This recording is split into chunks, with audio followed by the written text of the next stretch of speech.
there can be few people in any country of the Commonwealth who are not anxious about what is happening in their own countries or in the rest of the world at this time. We have never been short of problems, but in the last year everything seems to have happened at once. There have been floods and drought and famine. There have been outbreaks of senseless violence.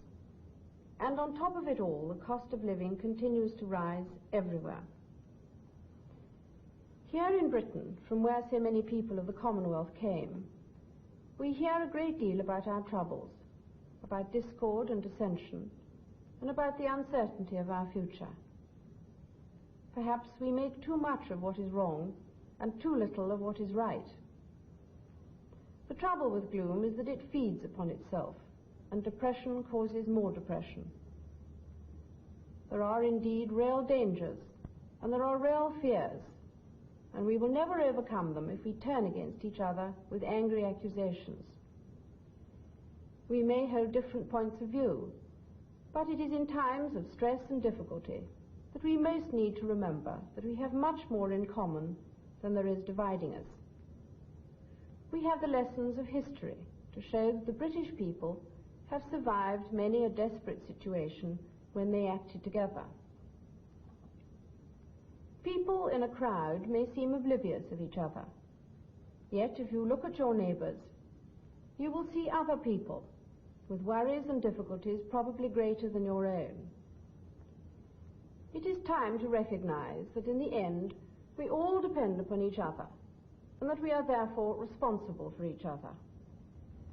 Fortunately, over the centuries, we have devised a way of sharing this responsibility, a uniquely effective system for bringing progress out of conflict. We have developed parliamentary government, by which the rights and freedom of the people are maintained. It allows change to take place temperately and without violence, and when the time demands, it can reflect and give a voice to the determination and resolve of the nation. This system, this product of British genius, has been successfully exported to the worldwide Commonwealth. This year I have opened Parliament 4 times, in New Zealand, in Australia, and twice the Mother of Parliaments in Westminster. I suspect this may be a record, but what impressed me was that the system itself flourishes thousands of miles away, and this alone should give us confidence. You may be asking, what can we do personally to make things better? I believe the Christmas message provides the best clue. Goodwill is better than resentment. Tolerance is better than revenge. Compassion is better than anger. Above all, a lively concern for the interests of others as well as our own.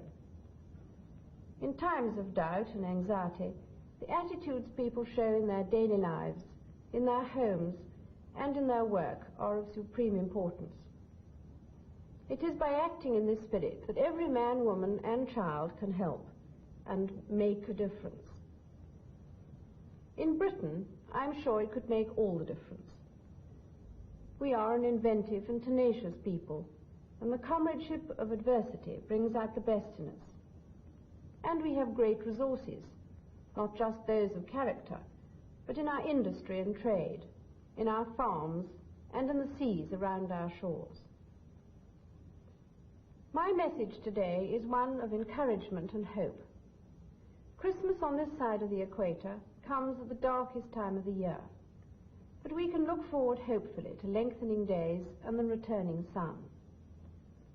The first Christmas came at a time that was dark and threatening, but from it came the light of the world.